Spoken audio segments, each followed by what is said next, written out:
Alrighty guys, we're back for mono green counters, and this is a foundation standard brew, and I'm Red Cat. Let's briefly go over the deck, then hop right into some ranked. We have 4 Kami of Whispered Hopes. It's a 3 mana, 1/1.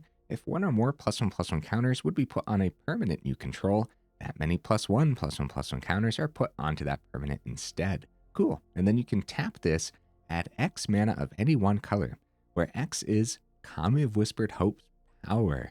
So if we're stacking a bunch of +1/+1 counters on this, that could get out of hand pretty fast. And if we are ramping really well with Kami of Whispered Hopes, then ramping into a big old Genesis wave could be pretty cool. X and triple green, sorcery speed, reveal the top X cards of your library. You may put any number of permanent cards with mana value X or less from among them onto the battlefield, then put all cards revealed this way that weren't put onto the battlefield into your graveyard. It's a pretty cool card, isn't it? So one of the build-arounds of the deck list is actually Elvish Archivist as well. So this is a 2 mana 0/1. Whenever one or more artifacts you control enter, you put 2 +1/+1 counters on Elvish Archivist. This ability triggers only once each turn. And then whenever one or more enchantments you control enter, draw a card. And of course, this ability triggers only once each turn. So what kind of enchantments and artifacts do we have packed in to work with the Archivist? Well, we have all 4 Innkeeper's talent, of course, right? So the first level of this at the beginning of your combat, put a +1/+1 counter on target creature you control. So already fitting the theme beautifully. Level 2, permanents you control with counters on them have Ward 1, which really could come in handy. Level 3, for just 4 mana, if you would put one or more counters on a permanent or player, you put twice that many of each of those kinds of counters on that permanent or player instead. So, of course, Innkeeper's talent had to make the cut. Here's an artifact. We got a couple Ozolith packed in. Has the same top ability as Kami of Whispered Hopes, but then also for 1 in the green, you can tap this, put a +1/+1 counter on target artifact or creature you control, activate only as a sorcery. And then it is a legendary artifact, so if you end up seeing 2 of them, maybe you cycle out the other one, cycling for just 2 mana on this. Other artifacts packed in, we have all 4 Simian Simulacrum. 3 mana 2/1. When it enters, you put 2 +1/+1 counters on target creature you control. And it has Unearth for just 2 and double green. It's kind of crazy to me that we never see Simian Simulacrum. When we played with it in the past, it has really done the thing well. Another enchantment, I'm actually not going to take the time to go over it right now. We got Case of the Trampled Garden as a 1-of, hoping that it does a thing. We have a couple top end here too, Rootwire Amalgam, which we got to do some rearranging because it does have Prototype for 2, and another card that I'm actually not going to take the time to go over right now. What about at the front of the build? Well, we have all 4 Pawpatch Recruit, just a very value creature that knows how to put counters on things because the opponents know how to clean up our board state with spot removal, right? So Recruit should really come in handy. We have all 4 Llanowar Elves because that's it. We have a couple Bushwhacks too. Not a lot of removal packed in, but I'm opting for Bushwhack because when we're not using it as removal, maybe we'll grab a forest with it. And that pairs beautifully with the Bristly Bill Spine Sower because it has landfall. When that land enters, you put a +1/+1 counter on target creature. Also has that bottom ability that could really come in handy, especially if we're ramping really well with the Kami of Whispered Hopes. In the mana base, guys, we got a couple Mirrex because it generates artifacts, which could really come in handy with the Archivist. We have a Vel'Gavoth Lair because it's an enchantment, which could come in handy with the Archivist. Hopefully it coming down tapped doesn't hold us up too much. We also have a Demolition Field to help us deal with some of the opponent's lands, but then also working well with the landfall on the Bristly Bill. Whoop, buddy. Did I go over everything? I think so. Oh, we have a Pawpatch Formation as well, because destroying target creature with flying could really help us against like Archfiend of the Dross or something. Maybe the opponents are rocking Fancy Pants Angels or Dragons. You never know, right? Or popping an enchantment. There's tons of enchantments to remove. Then also the bottom ability, you could also just draw a card and create a food if you're not hitting anything on the opponent's side. So yeah, and the food happens to be an artifact, which works with the Archivist. Honorable mentions, guys. I almost went the Ginger Brute route because plugging extra counters onto Ginger Brute is kind of no joke because of that top ability. And if I went the Ginger Brute route, I also would have went the Welcome to Sweet Tooth route, which is a pretty darn good card with the Elvish Archivist. Both of those could be great budget trade-ins as well. All right, guys, I do my dandiest to save the more in-depth discussion for the end of the video, so look forward to that. In the meantime, let's go ahead, take this into some ranked, and see how we do.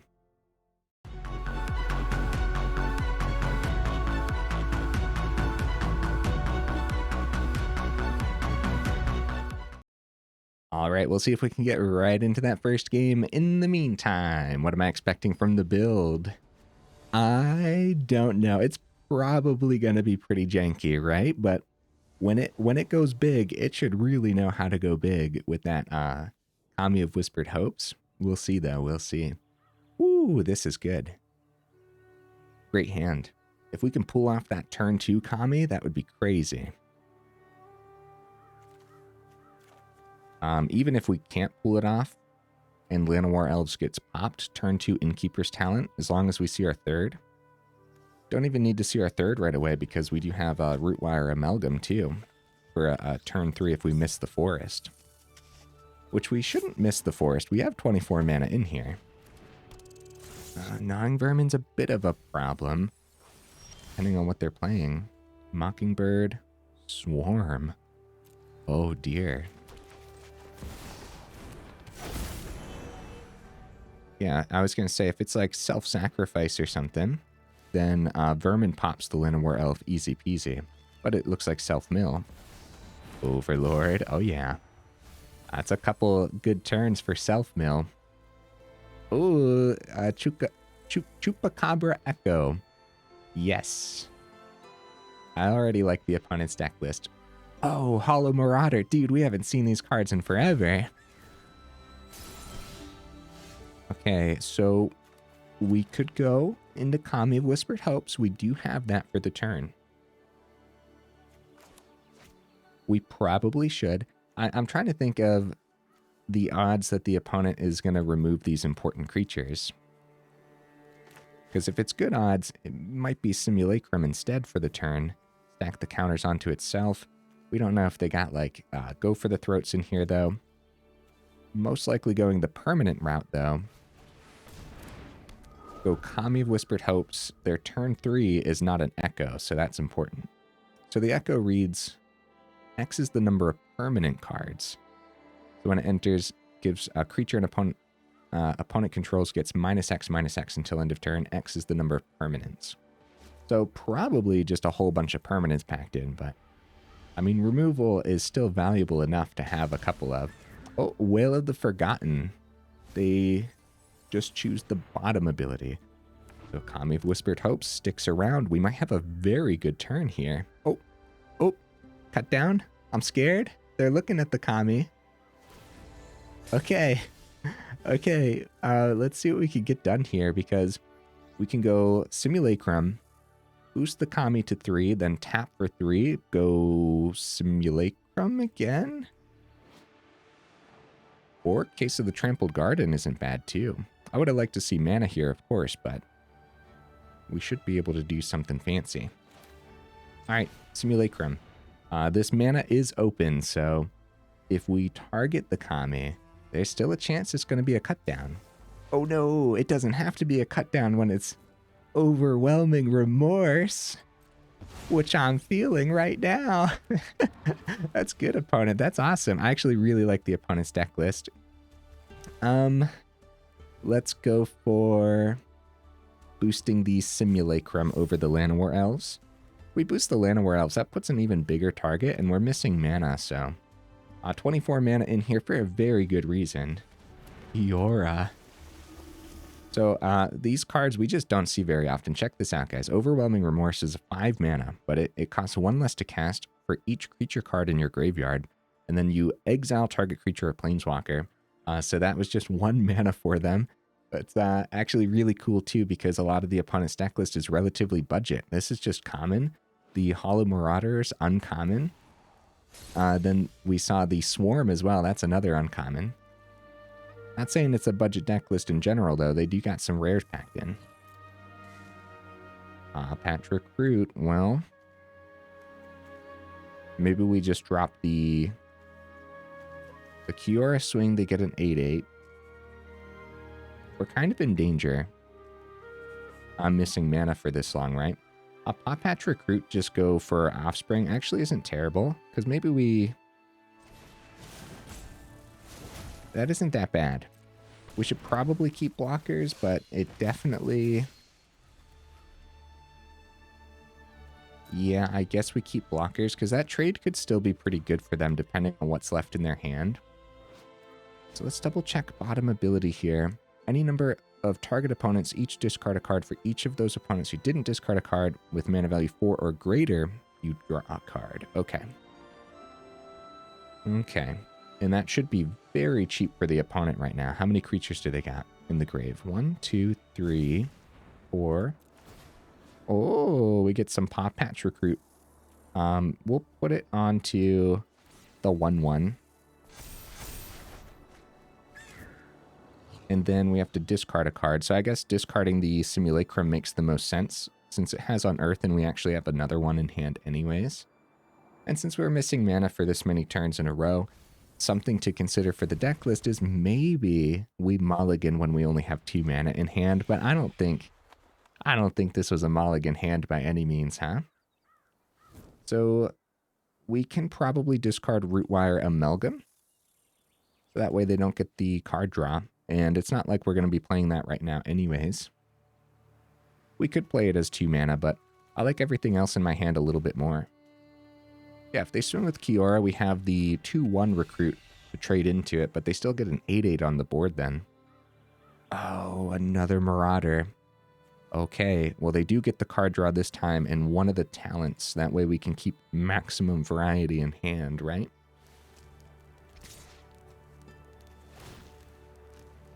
So they do swing with the Kiora. They get the 8/8, but this is probably a worthwhile trade, which is a little unfortunate, right? We have 6 power on the board. We would have 8 power if we just take the 3 and play the case next turn. We'd solve the case, but then what, right? We're going to die in no time. So we trade, which is a little bit unfortunate. The Overlord is going to become a creature at the end of their next turn as well, so Bushwhack not helping us a whole lot right now because we haven't been able to actually establish too much on this board. I suppose, though, it would be worthwhile to not fight, grab the basic land. That way we have it for next turn if we survive for some reason. Which I guess we're at 18, or we're at 19. So I guess we survive. I'm going to put it onto the Simulacrum again. No attacks. Just swinging into an 8/8 would be silly. Let's see what the opponent pulls off. Yeah, Overlord flips at the end of their turn. Start with a Surveil. We could probably not chump, see what we can pull off damage-wise next turn. Just take the 17 that's on the board down to 2. And I doubt the opponent has something to do 2 damage. I can't think of anything in Dimir. Unless they ninjutsu out one of these things. Which would be interesting. I guess we'll block the Gnawing Vermin just in case. Which they popped the Llanowar Elves though, but at least we finally have 3 forests on the board. And we get an extra counter. Ooh. Yeah, losing the Llanowar Elves at this stage doesn't matter too much. It would matter more if the only cards in our hand were both 2 mana cards, so we could play both of them on the same turn. Right now, there's no guarantees of what we actually see off the top. Kiora number 2. Dude, this Dimir list is kind of no joke. I like it. Of course, we would have been able to put up a bit more of a fight if we didn't miss mana this whole time, though, right? Oh, and we have to discard 2. Man, that is brutal stuff, huh? I'll keep the case. Why not? At this point. We got very cleanly picked apart. Will of the Forgotten did a lot for the opponent this game. Was that their 3rd one? There's the Overlord. Pawpatch Recruit is actually pretty good too, but we'll just have some fun with Case of the Trampled Garden. And we can't even successfully... Well, I guess we'll swing, right? Just for fun. We swing with an 8/7. That was their 3rd Will of the Forgotten, which was kind of no joke, too. Them being able to choose 2 of those because of the Descend 8. Oh, wait. Choose 1 or more. They could actually choose all 3. Did they? And I just missed it? Good game, opponent. Go ahead and swing on in. Instead of me doing the boring thing and conceding, that's a pretty fun swing for the opponent, I would say. Oh, they also had this a Necromass, 7 mana, 5/5 Death Touch, costs 1 less to cast for each creature in your graveyard. So they were going all out with those. This one is 1 less to cast for each creature in your graveyard as well. The Swarm was also 1 less to cast for each creature you own in exile and graveyard. So if something got exiled, so Swarm could still be pretty handy, but that's 8 mana. And this is 7 mana. So I wonder what their top end actually looked like number-wise, guys. Like, do they have 4 Swarms, 4 Marauders, and like 1 of Necromass? Or do they have 4 of each of them? This is one where I'd really love to see the opponent's deck list. Or maybe they spread it. They spread it out, right? Like 2 of each. Just to have some top-end variety, or 3 of each at that point would probably work for what the opponent was doing there. Yeah, I don't know. At that point, first game, we really just showcased the opponent's deck list, I would say, but we kind of did a thing here or there. And I'm definitely expecting more from this deck list than what we just saw. We had a really good hand too, huh? Little concerned that we're only seeing 2 mana again here, but we should be fine and dandy. But if this is another game where we really struggle to draw into our 3rd mana, then we might need to actually consider mulligans. Although this hand might be a little worse than the first one since we don't actually have Llanowar Elves. We'll see what we can pull off, though. The hope, of course, is Archivist. Then, okay, it's just an island for now. Yeah, Archivist, then see what our turn 3 looks like. Because if it's mana off the top, Simulacrum's great. If it's not, Innkeeper's Talent's pretty good. Draw into the mana, potentially. Demir colors again. Oh, no. I don't think Archivist survives the turn, as they don't want green to untap, because they don't know if we have protection spells. However, they could still pass it back, because we do see the Nowhere to Run pop up a lot more than you would hope. It's going to be a cut down before we untap. Yep, that makes the most sense. And that might also mean that they don't have a Nowhere to Run in hand, which is something to note, I suppose. All right, it's not our 3rd. What do we do, guys? Pawpatch Recruit isn't terrible, though. We could at least play it to have a creature. Or try to have a creature, right? Establishing Innkeeper's Talent with nothing on the board. Ozolith also does a similar concept. I think it's creature, so at the very least, it's good that we drew a creature to play. But mana, please, game? Mana off the top? The opponent finds their 3rd, easy peasy. Pawpatch Recruit is being hovered over. It's a Flood Pit's Drowner. Okay, so at least Recruit has a chance to stick around on the board. Mana, all right. No, opponent, come back. Jeez, bro. So my guess is the fact that when it passed back, the stun counter came off of it. So maybe they're trying out this deck list for the first time, realizing that they should have waited for the flash on our turn. But again, it was like, it wasn't terrible practice for them to do it on their turn since our green mana was tapped out and they don't know if we have protection in here. However, even if we did have protection, we would have wasted it out of our hand on our turn and we would have tapped down our green source. And for all they knew, we could have missed more mana again, which we actually would have too. We also know that we don't have protection, of course, but the opponents don't know. So I think they conceded because they didn't play the Drowner on our turn, unfortunately. But man, I would have loved to play that out. I'm sad now. Well, next game, we'll actually just have the 3rd mana on turn 3, huh? On one of these games today, we got to showcase the deck list, right?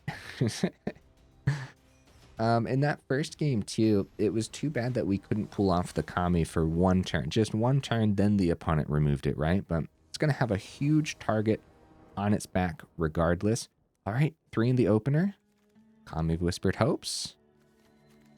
an artifact to work with the Archivist. No enchantments, but like there's a split between artifacts and enchantments in here, so we can't be too picky about it. Okay, we keep this. Again, I still think that the first game of the evening had the best opening hand. I was considering Bushwhack, but I don't think that's a good idea right now. Although thinning the deck list wouldn't have been terrible. Let's see what we can pull off here. Lots to draw into that works well with the Archivist as well. Oh, Archivist is not going to stick around, guys. Oh. When the opponents highlight over my creatures that much, I start to get very concerned that the creature isn't sticking around. Well, since Archivist is here, maybe it's going to be Rootwire Amalgam. We don't need the ramp with the Kami of Whispered Hopes right now, and there's nothing we can do about the extra... Well, the extra counters would come into play after the fact, and we might save Amalgam for turn 5. That doesn't seem great. It's a little awkward. With Mazemind Tome, I can only imagine we're up against a board wipe style build too. So waiting to plug damage through is actually just... I mean, we're just asking for it at that point. Carrot Cake. Okay, give us some top end, no more mana. We definitely don't need 5 mana right. Oh, they drop a Lay Down Arms on our Archivist anyways. Rude. Ooh, Innkeeper's Talent. Okay, that's pretty good. I like that a lot.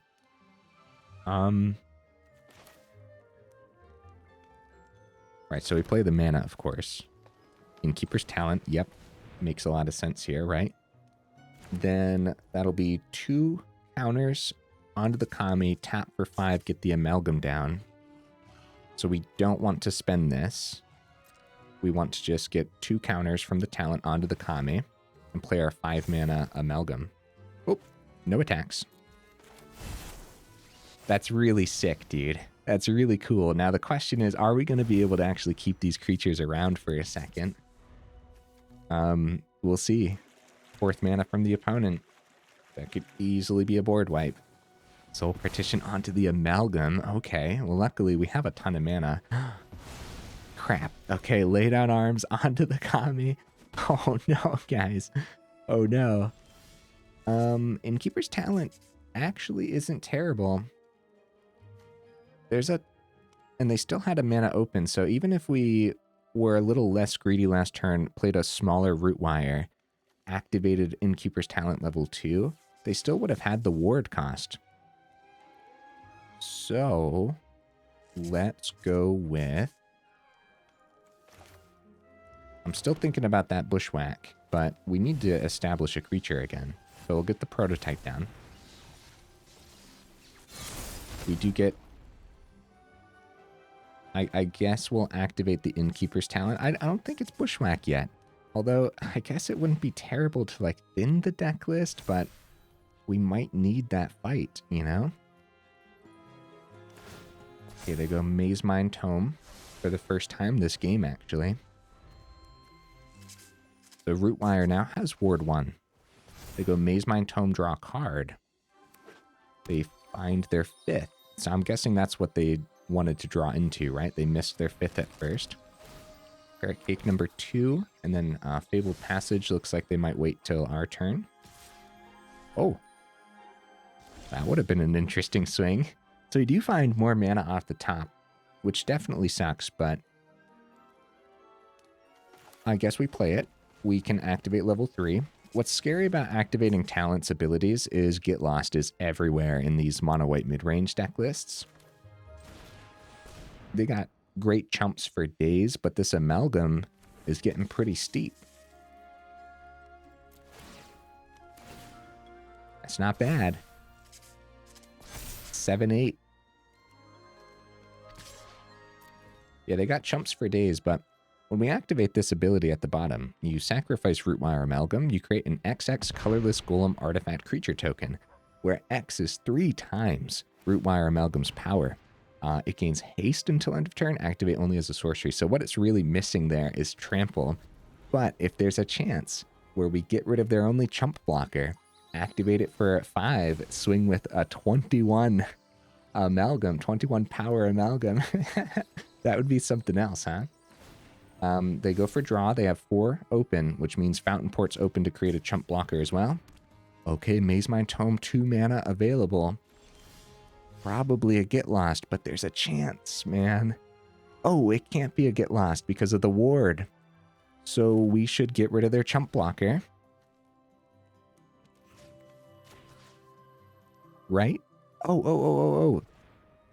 There is a problem. Because once we pop it, it no longer has the ward. It doesn't come in with +1/+1 counters. Oh, man. Tough decisions. Give me 1 second, opponent. I'm thinking, buddy. So we don't have to pop it, right? We don't have to go for it. This is most likely a Get Lost or something. We could just swing. If we do, we could run right into a Sunfall next turn anyways. Okay. It's all risky anyways, isn't it? It's all risky anyways, so we just go for it. We try for the victory this turn. It's got to be something in their hand, man. They do have the carrot cakes too, but we have enough +1/+1 counters going onto the amalgam. Maybe they'll wait for the last moment on the Get Lost. Maybe we'll get the counters on this first for the ward.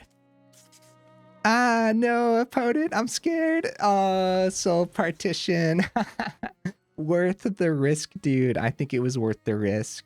They had 2 cards left in hand. If we waited the turn, it could have been anything, man. It could have been anything. But maybe waiting 1 more turn and just like boosting the already established amalgam a few turns in a row. See, they can just produce infinite chump blockers with the Fountain Port, though. Caretaker's Talent. Maze Mind Tome is about to gain them some life here as well. See, that would have been so cool, but yeah, no, we pretty much... I don't want to say it was pretty much a guarantee that they had spot removal, but the way it was played out and everything. Oh, Bristly Bill's not bad. Now, if we see any more mana off the top, like... yeah, let's get these down. The double Innkeeper's Talent actually sticking around on this board is pretty huge for us. And then we want to get as much ward onto the Bristly Bill as possible, I would say, but... or as many counters is what I was going to say, but no, I guess we spread this out. Makes the most sense to do so. 2 on each one. And going wide here is pretty important too. So getting both creatures down, just not even playing around the board wipe at this point. It's still worth it though, right? I don't know. Like when you get this far against mid-range, it's really hard to know what to play around. Archivist is not bad. As long as we're seeing creatures and stuff, like seriously, man. These are not bad draws at all. We have to be careful if we do see the other, beautiful. If we do see the other Rootwire Amalgam, we have to be careful with the bottom ability now because they do have the authority, so the big old chunky golem artifact would come in tapped anyways. Alright, we'll see if they find something for the Archivist. Fable Passage, thin out the deck list. Right now we're having an issue with getting by their chump blockers too, which there was earlier with the Rootwire Amalgam, if we weren't having that issue and we had something to give trample or something, right, we wouldn't have had to worry about the Bushwhack. Maybe we would have played it out a little slower too, but... they're a Paragon. Holy cow. That is terrifying. Kami of Whispered Hopes. Okay. And right now, we're just top decking for the rest of the game until we see something pretty significant. Or like an enchantment that helps us draw off the Archivist too. I guess that would also help a little bit. We could start with the swing. They got the chump on the 1/1. But starting with the swing means we won't get the extra benefits from the Kami of Whispered Hopes, and I'm pretty sure we want to plug these counters wide, right? So we want to put these onto the Kami of Whispered Hope. So yeah, we play it before combat. That's pretty cool, man. I'd be shocked if we can get there, though, because, yeah, we're in desperate need of trample, and there's only like one card in here that helps us do that, which is definitely noteworthy, something we might bring up in the final thoughts, too. So they get another chump blocker back. They go up to 32. And then they can play Carrot Cake back from the grave with Sarah Paragon. And then when they pop that Carrot Cake, they get an extra 2 life from the Sarah Paragon as well. This is actually pretty insane. They might skip the Carrot Cake and go Fabled Passage, though. No, they do go Carrot Cake. So Fabled Passage back from the grave with the Sarah Paragon helps them thin their deck list further, which is actually really good when they're drawing significantly on the Caretaker's talent. However, depends what they had in hand, too, because they might have not had a token generation in hand. But they have token generation here with the Fountain Port. So I don't know, actually. Oh, Simian Simulacrum. Yeah, we're struggling to get the damage through, guys. We definitely need to consider something. Something else that gives trample, right? Maybe? This is kind of crazy, though. We'll go all into the Kami. It's a 33-33 Kami of Whispered Hope. So if we see a Genesis wave, we'll be able to play our whole deck list. That's kind of crazy, man. So they chump. Based on this game, like, yeah, I'm really thinking we need something else that gives trample, but I don't know what card we want to do that with yet. Maybe we go up another case. I have to read the case again, though. Let me see. Like, the trample only comes through when it's solved. It shouldn't be too hard to solve it, right? There's the Sunfall, guys. We're like 32 minutes into the video, too. We should probably give it to the opponent. We don't know how long it's actually going to take them to do 19 damage. So let's go ahead. Let's see one more off the top.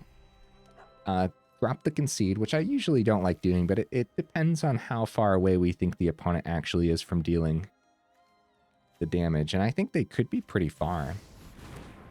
Still like 3 or 4 more turns, especially if we see chump blockers and stuff. Okay, Simulacrum's actually pretty cool, man. Let's drop them the GG, though, huh? Well, we'll get the targets going first. We'll plug the extra counters from the Innkeeper's talent, too. It's actually kind of insane, dude. It really is. Hey, good game, opponent. Let's drop that concede. 33% total deck win rate. In the middle win was the opponent exiting the building, guys. Come on, man. I believe in the deck list way more than that. We can totally end on a high note here. Easy peasy. Let's see what we can get done. And then in the final thoughts, we might have to do some rearranging. I'm thinking we might have to, but also first 2 games were a little weird. We didn't see our third on time, but that also could have been my fault. I could have potentially mulliganed. See, here's another one where 2 mana, very tempting. I'm pretty sure we keep this, especially with Llanowar Elves. We're lucky enough to go first here, too. Pretty sure we keep this. Oh, Bushwhack can help us find our third, too. Sometimes I look at Bushwhack and I'm just like, hey, removal. But then I have to remember it's in here for a reason to help us find more mana out of the deck list, too. Yeah. This is a good hand, except Archivist is kind of just chilling until we figure something out with it.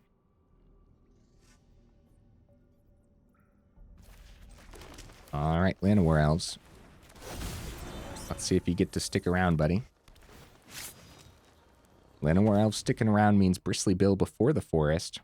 Then we might just use the Bushwhack. If we see third mana, we save Bushwhack. If we don't see third mana, we'll just use it. Which, how the deck list has been going, in those first 2 games at least, I guess there's a chance that we don't see it. We don't. Ozolith is good, though. So, Bristly Bill. Mana. Both of these have a huge target on their back, dude. Let's buff it wide. Use the mana while we have the mana to grab mana. I think that's all worthwhile. Now we have our turn 3. And we don't need to see a fourth, but if we do, I guess that's fine. Simian Simulacrum. Awesome. All right. Ozolith. Use the Llanowar Elves mana right now. That way on the stack, they don't pop the elves, and then we're kind of like in trouble to play our other 2 mana card. Both of these have huge targets on their back.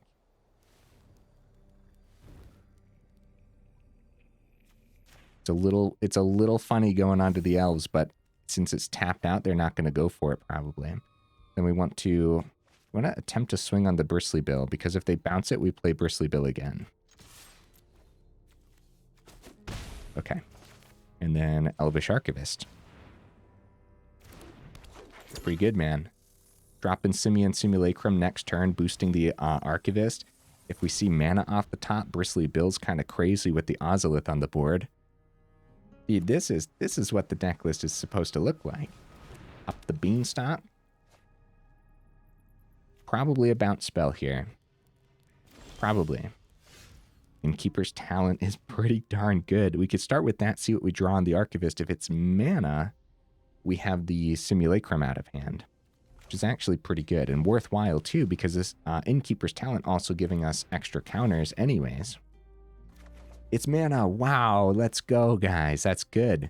Except for the fact there is one problem where to play the Simulacrum, we're actually tapping a 4/4 Llanowar Elves, which is probably worthwhile, I would say. Buffing wide, buffing wide.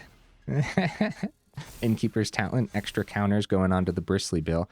Guys, why couldn't this be the first game, huh? All right, let's see which one they bounce.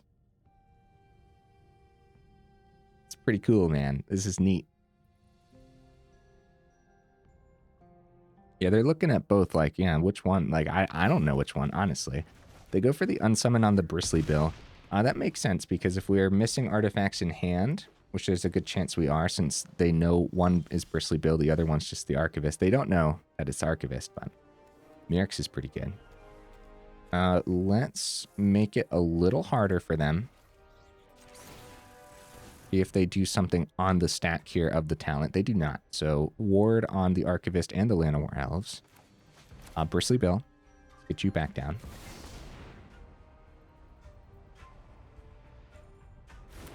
Okay, it lands.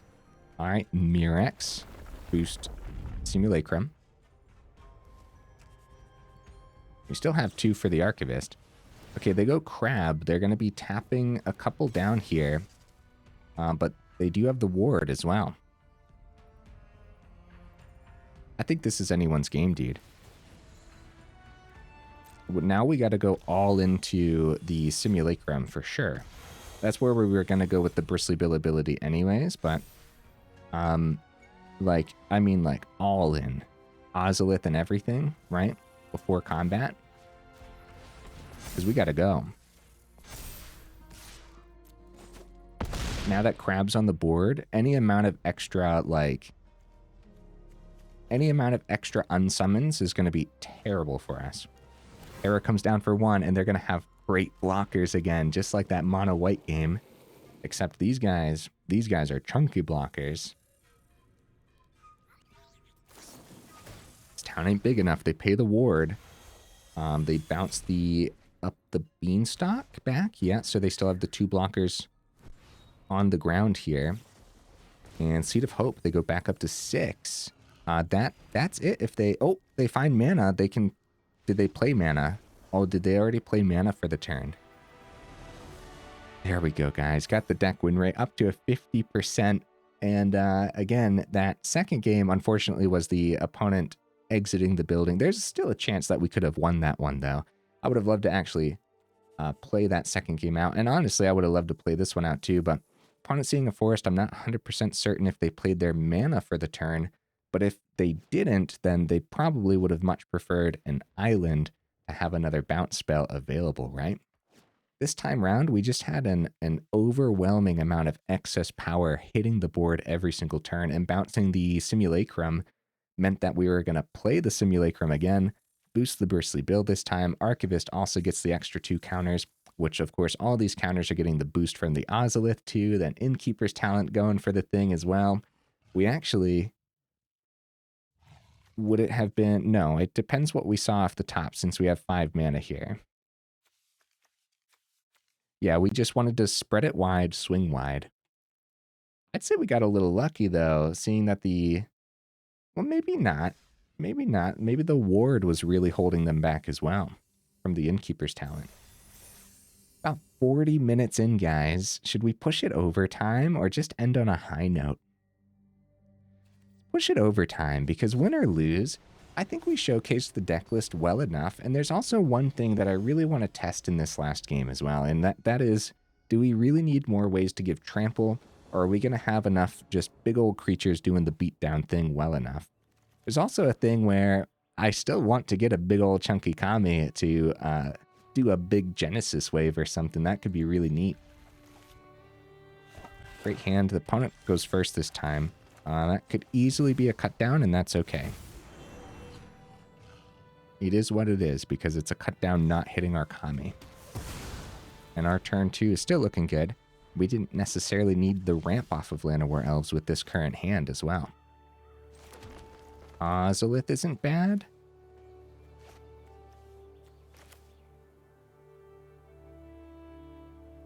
I guess it's Innkeeper's talent over Ozolith, though. This is going to be a tough last game against Mono Black. For real, we got to think about level 2 immediately. Unholy Annex right away. Llanowar Elves. Alright, so that is... Like, now's our chance. The opponent's tapped out. We can get Kami down, but we put a counter on it. And then it doesn't have the ward yet. So Llanowar Elves is actually a little better here, right? Because we go Llanowar Elves, Ozolith. We get more removal out of the opponent's hand to pop the Elves. And then next turn, we'll have 4 mana to do level 2. But they could still on the stack of the counters going on to the Kami. Oh, the ward wasn't going to help this turn anyway, so good thing we went the Llanowar Elves route, guys, because they got the -2 on Liliana. They go ahead and restock their hand further. Bristly Bill. Man, I don't know what to opt for, man, because right now, too, the swamp could be another cut down. Easily. We could go Bristly Bill, play the forest. I guess that works, and I've been talking about getting this to level 2, so we can do that now. I guess? I don't know, dude. Let's see if it's that cut down. One big thing, too, is I really want to keep these Kami of Whispered Hopes around. It is going to be cut down number 2. Dude. This poor deck list, man. Let's see what we can pull off, though. They got their demon on the board. You know what? We got the Pawpatch Formation in here. All right. Another Ozolith. Yee, that's pretty bad, huh? Let's see if Kami of Whispered Hopes survives the turn. Except they have the -2 in the Liliana. Oh no, we're in the Liliana lockdown state, guys. No. Oh, it's definitely going to be the -2 on that as well. And if we cycle out the Ozolith, they're just going to go plus on the Liliana instead. Ah, that's brutal. That's brutal, brutal stuff. Let's go for Kami of Whispered Hopes. Maybe they want to keep the Liliana alive. Maybe they'll go plus instead. But Bloodletter's going to be swinging in for the turn for 4. Then we're going to take another 4 from the Unholy Annex. Oh, okay. It was just an Anoint with Affliction anyways. Well, crap. So they can still go plus on the Liliana. They got Slasher down too, so now they got the combo between Slasher and Bloodletter. Holy cow, dude. The last card in hand was just a swamp from them as well. Down to 8, and it's a Pawpatch Recruit. Dude, this would have been excellent. Oh, man. Reason we got 4 of these, huh? That would have been excellent for for a turn 3, or whenever we had 3 available, just doing this, that would have been so good, right? We don't survive the turn regardless, though. We do have the block into the Slasher, even after the sacrifice on the Liliana, but then we take 4 in the air, 4 from the Unholy Annex. So completely picked apart, and they find a Sheoldred's Edict as well. Holy cow. Holy cow, man. So how often is this going to happen is the question. I would say that we didn't get unlucky here, man. I would say that's going to happen often. Mono black is usually that brutal. It's not like, sure, it doesn't always line up perfectly with double cut downs and stuff, but I'd say it happens enough to call this not an unlucky game by any measure. So what we could consider as well is maybe some even additional protection. Here's the problem. Against like mono black, right? They had the sacrifice in the Liliana. They still run Sheoldred's Edict, as we saw there too. Okay, mono green counters. Here's the deck list again, guys. So yeah, anyways, even if you go Snakeskin Veil, it fits the counter theme pretty well, but they're still going to have their sacrifices. And Snakeskin Veil would help the most against like mono white mid-range. They got a lot of early spot removal that it works well against, but then the game goes on long enough and they're just wiping the board anyways. So unfortunately, this style of deck list is probably just going to be janky regardless. Still really cool though, man. It's just gonna, I feel like overall, it's gonna really struggle against all the different mid-range builds. There might be some control matches where you do pretty well though.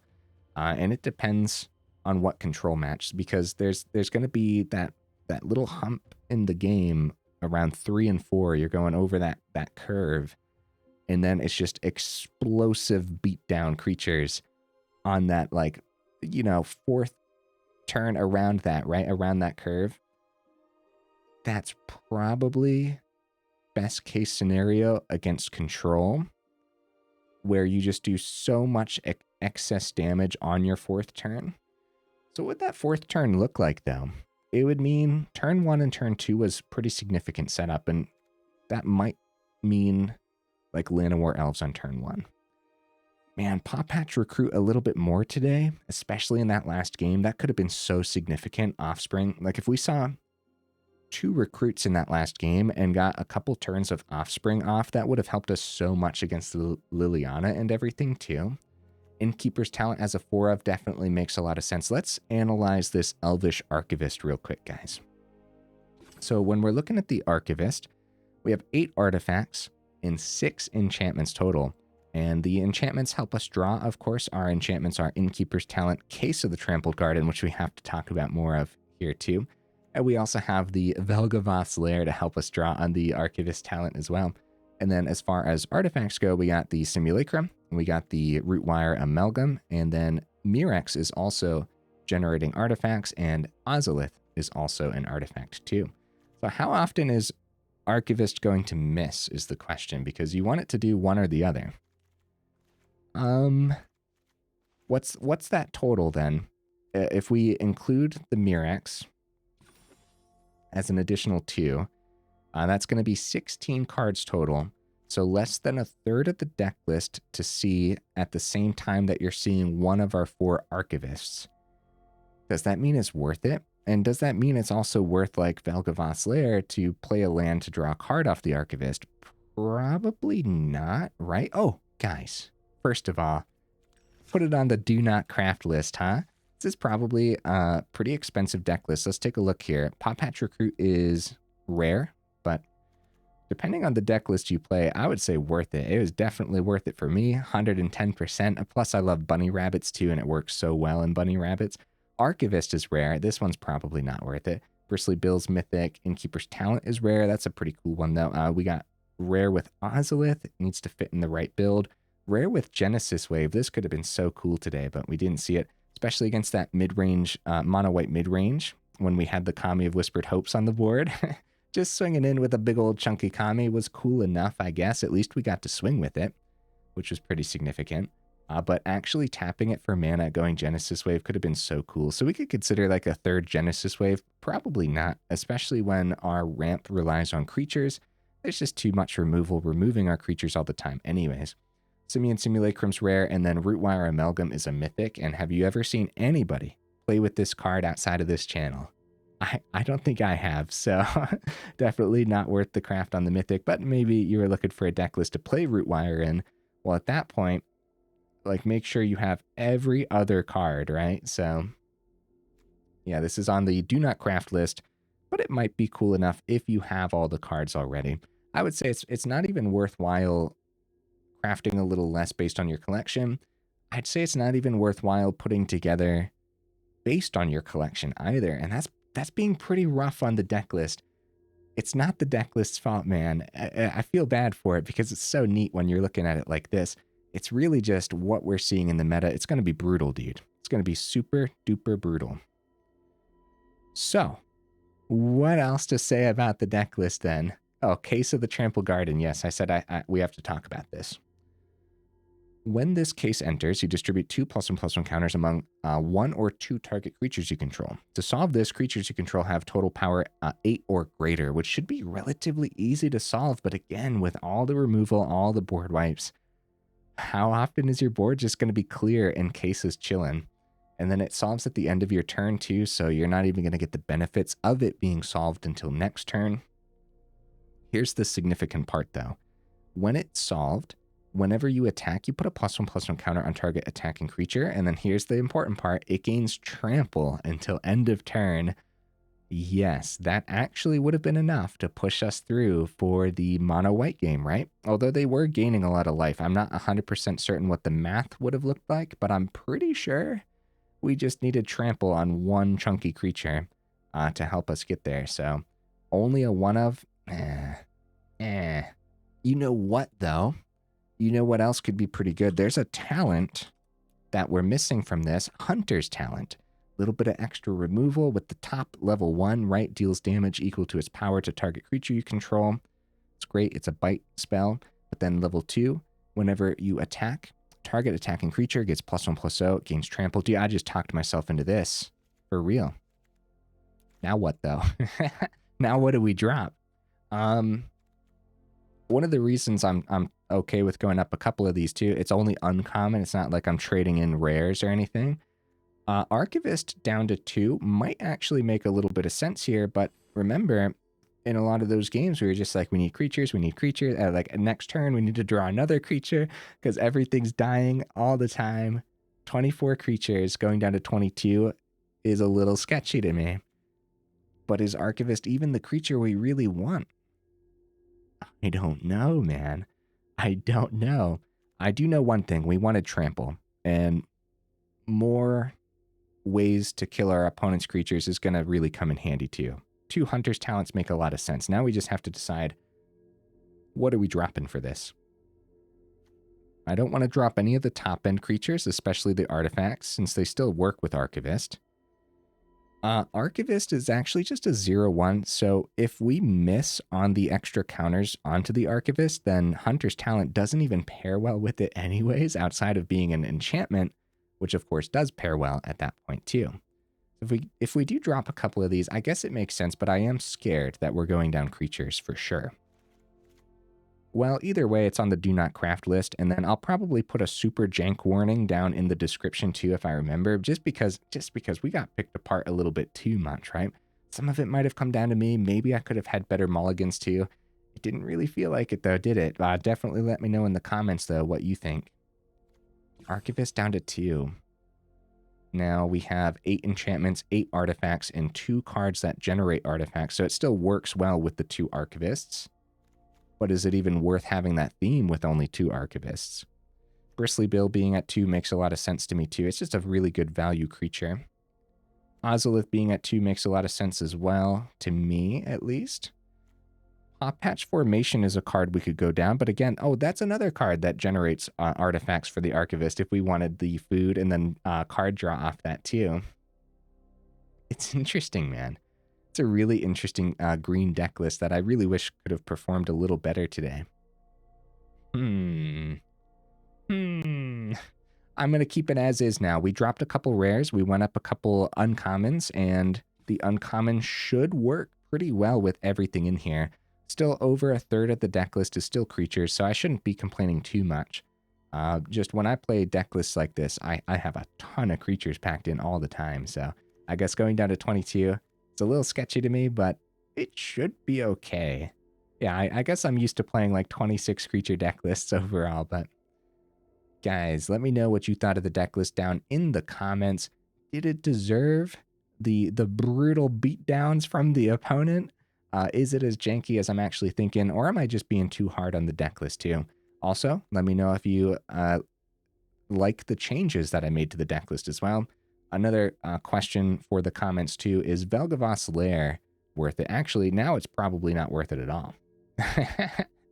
Since we dropped the Archivist, we could probably drop the Lair and go up another forest.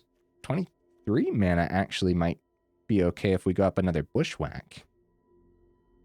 No, I'm gonna drop the Lair, go up that forest though. We're gonna keep the 24. Another Mirrex could also kind of sort of work, right? No, again, yeah, since we dropped the Archivist, this makes sense. Now we're at 17 enchantments, which still kind of sort of works, I would say.